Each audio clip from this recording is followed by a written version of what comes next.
to G&B Allotments, and today I'm going to bring you some news of some big changes that are going to be happening around the plot, involving the far one here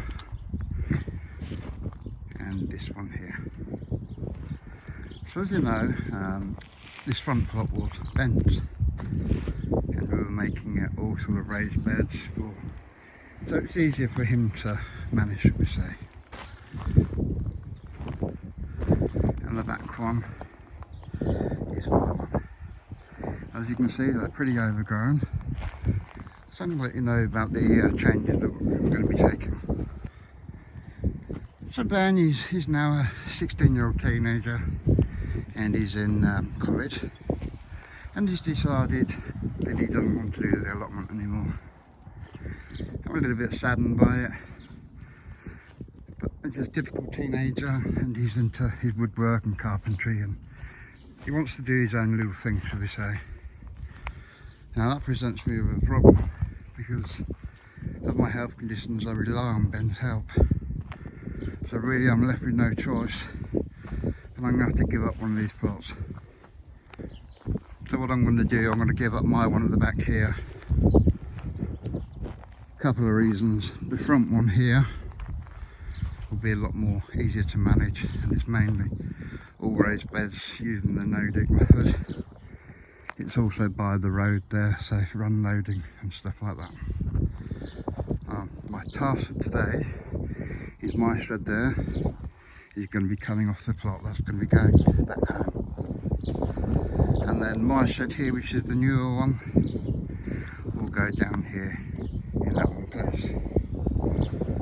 Now we've got a lot of work to do, which involves moving these massive compost bays. So these have got to come out. I apologise if there's any wind noise. Everything along here has got to come out. All these beds that are overgrown here, I've got to dismantle all those, and all the ones along here, including the IBC tank. I've got to remove all these trees, dig them up, all these concrete slabs that are down here in the front. And I've given the council a 2-week timeline, so I'm hoping I can achieve all this in the next 2 weeks. So this was just a quick little short mini update video. It's been a long while. I'm hoping now with the one plot I can spend more time managing that, and hopefully I'll be able to bring you at least one video a week. So follow me on the journey. Stay tuned. If you're not subscribed, consider subscribing. That way you get to be notified of all the upcoming videos and changes that we do. Next time I see you, hopefully, it's said to be over there, and some of this will all be tidied up to make room for everything off this back plot. So day 2 of the relocation project, and what a beautiful day it is too. 23rd of May, and it's not a cloud in the sky, lovely and sunny. So the shed that was on this base is now gone, and the plinth that used to be here for the water butts has now been taken out. And then the next phase of the project is that shed there. It's got to work its way over to here. I'm going to be then taking a little bit of the fence out here, so the IBC tank can go at the side here, because on this shed the roof is pitched that way, so I need a bit of an area behind to attach the guttering, and a bit of guttering at the front, and then most likely I'll connect the back running down the side, sort of in that direction, connect up to the front, and then hopefully straight into the IBC tank there. And the other alternative that I'll be looking at is I've had to move this plinth here because the door is going to be on this side, whereas on the 6x4 it was a front opener, not a side opener. So they had to come out, but the other option I've got is to put the water butts there and then the IBC tank at the other end, and then when these water butts are full, I'll pump water out of those into the IBC tank at the other end of this plot. That way I can try and sort of conserve as much water as possible, and because I'm now only going to be on this front plot, it means I've got to walk a bit of a distance to get to the communal water tanks that we have. As you remember, we can't have any hose pipes or anything attached up here. So yeah, it's really important that I conserve as much water as possible, so that is the other alternative. As you can see, this is staked into the ground pretty well.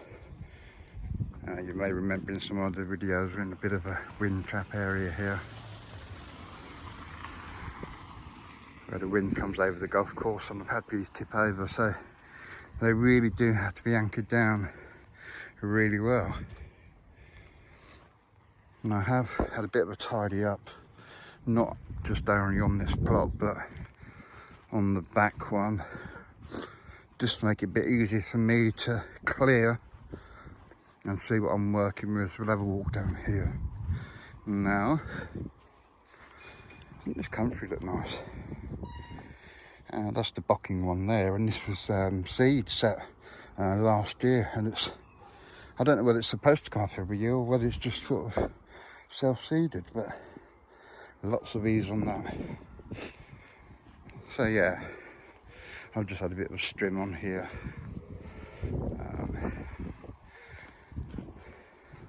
Just to see what I'm working with. All these beds have got to come out, and the plan is to build new beds on the other one. I've got my rotavator over there. I rotivate all of this soil, and then come and lay it in a big heap and put a sheet over it for a while, so that can kill off all the weeds and the grass, and then I've got that soil there to use in the new beds. You know, most of this is my own produced compost or shop brought, so I can't really afford to go and do it all again, so I really need to save as much as I can. I couldn't trim this area here because I've got a lot of raspberry plants in it, and on here I've got the 3 rhubarb to come out. Oh, and here's Ben now, he's come up. You alright, Ben? The grapevine is here, and then trees here, and we've got some pods on those. We're going to get some fruit this year. And here, now this should be the first time I've generated any fruit from these trees. Kind of the wrong time to be moving them, but I don't really have much choice. This one here, you know, these are all patio trees, and look at the trunk of this. I need to get that back to, you know, we're not allowed anything above 6 foot, and what's happened is that's the central leader there, and these side bits need cutting off, and the top needs lopping off sort of around about 6.5 foot. So that's where we are at the minute, and I'll carry on with the work, and I'll bring you another update. That'll probably be day 3 once the shed has been moved.